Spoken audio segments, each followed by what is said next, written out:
everyone, how are you doing? I just wanted to come on today and talk a little bit about prepping or just preparing, really. In my world, I'm trying to get ready for the unknown and what's to come. And to be honest with you, I think maybe a year ago, I thought prepping might be going a little too far, or I might have thought that what could unfold could just be a theory. And I think in reality, I was just really holding on to hopes that nothing of the sort could unfold on this planet. But the more time is going on, the more it's becoming obvious that, like many other times, these so-called conspiracy theories aren't just conspiracy, they're actually happening.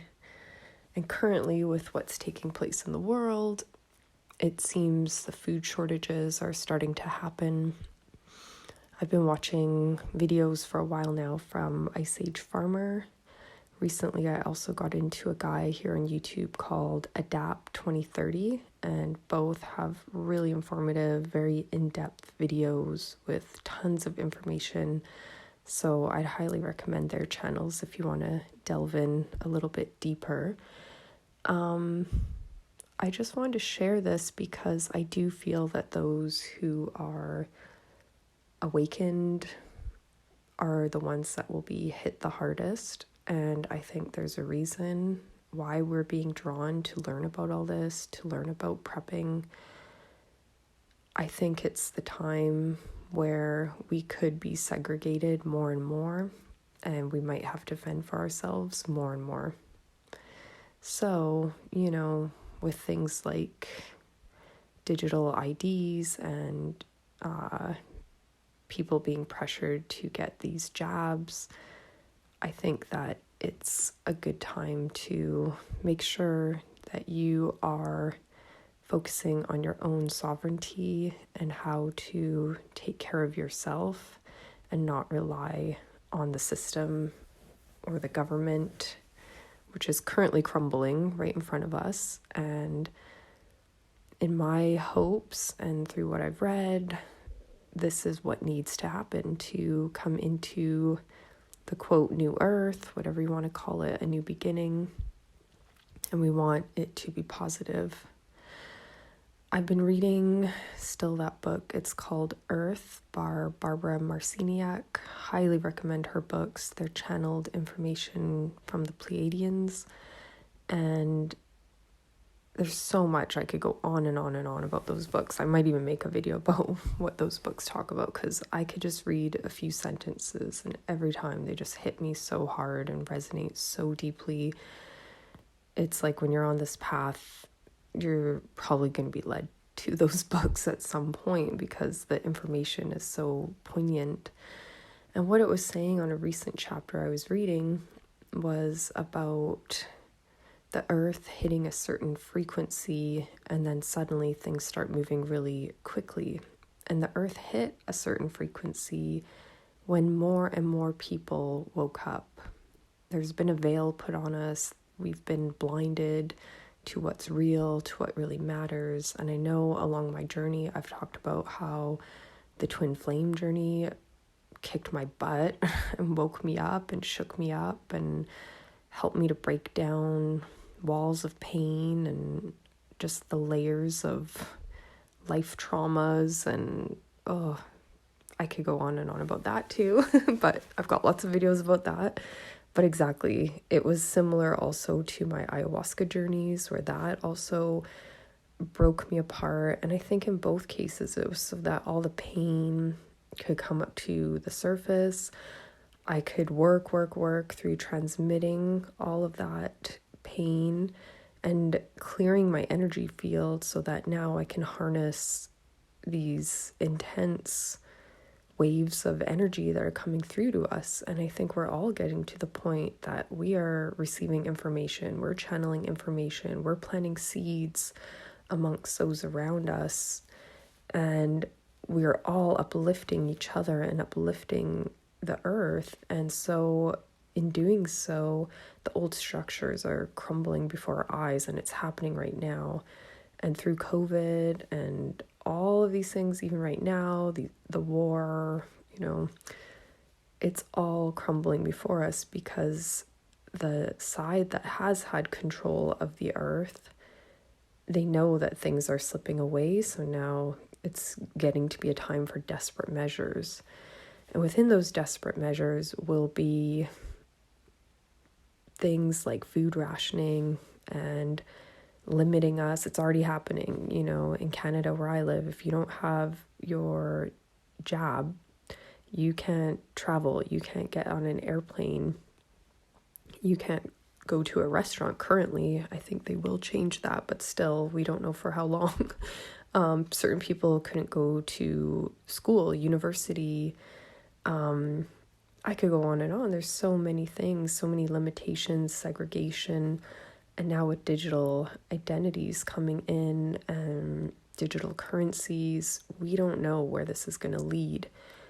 So from what I've gathered and through what I've watched, it's really showing that what you want to get right now is what you would want to buy with your money if shit goes down.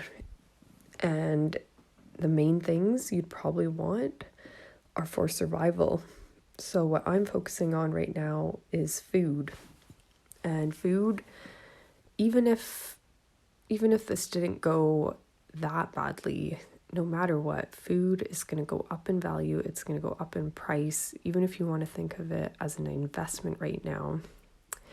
So there's many ways you can go about this. There's many options, and there's tons of videos out there on prepping, but I just thought I'd give a little overview of what I'm doing in my world right now.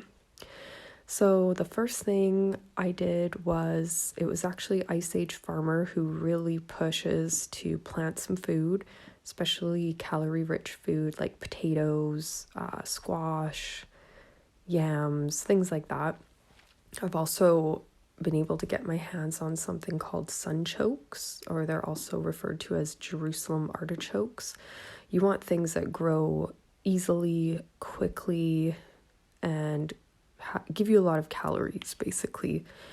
And the thing is, too, is if you don't have much room at this point, I loved how Ice Age Farmer said, there's really no excuse. There's people growing these in garbage bags on their patio or on their front porch or in their basement with grow lights, or there's tents right now that you can buy for growing things.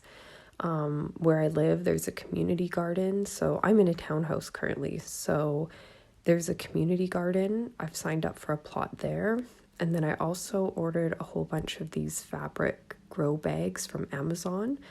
And there's tons of different options too. You could use old buckets, garbage cans that you've drilled some holes in the bottom so the excess water can drain out.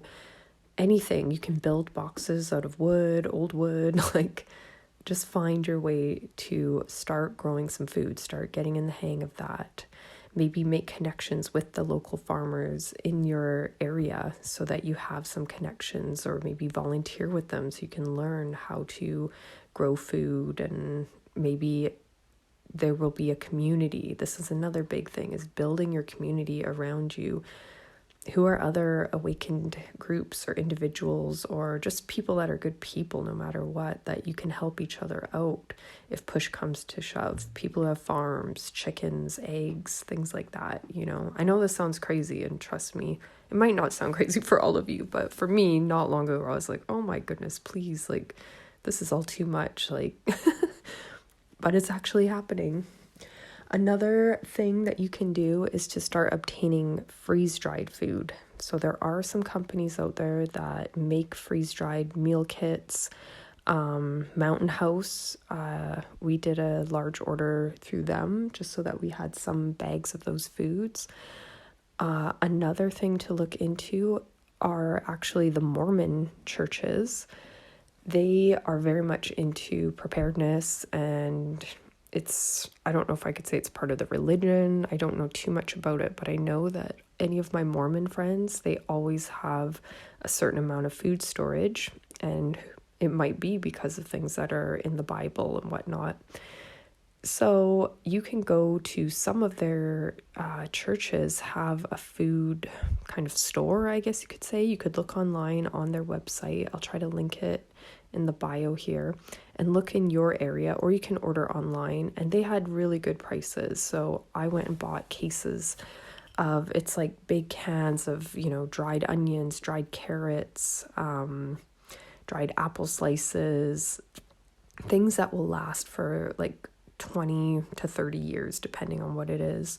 So I bought some of those. I've bought just tons of, rice, legumes, spices, sugar, flour, oats. I'm trying to think of what else. Just things like that, non-perishables that you can make things out of. There are also survival bars available on Amazon, which are just a basic, I think it's military-based foods or rations or something like that. So you can order those as well, just to have in case of emergency.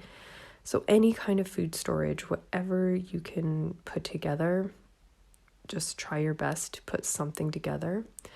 I also ordered a couple of books on foraging for my local area. So it shows you which plants are edible, which mushrooms and funguses are edible, berries, things like that. So learning or studying, or especially to have a book in case we don't know if internet went down or anything like that, that would be great. Another option depends, I guess, if you have your gun license, you might want to take up hunting or learn about hunting or become friends with people who know how to hunt and fish and gather food locally. This could be very helpful.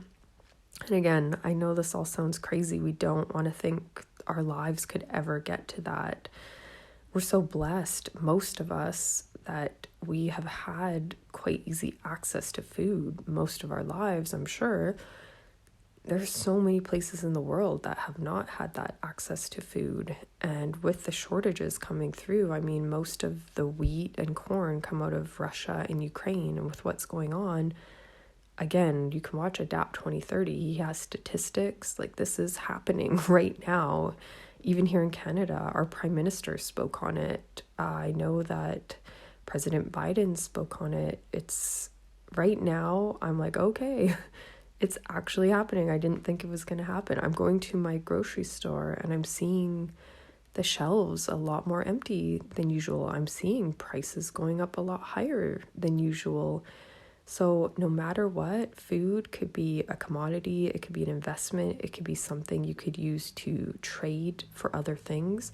So food will be very, very, very valuable. You might also want to make sure you have a well-stocked first aid kit and maybe any medicines, get a little bit of a surplus if you can.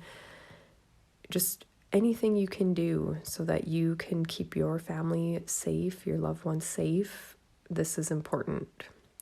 If you can't get a gun for hunting, I know some people did get sort of BBs with little, I've gone blank on what they're called, but it's like an elastic and you pull the thing back and it shoots things out. I can't remember what it's called. Slingshot.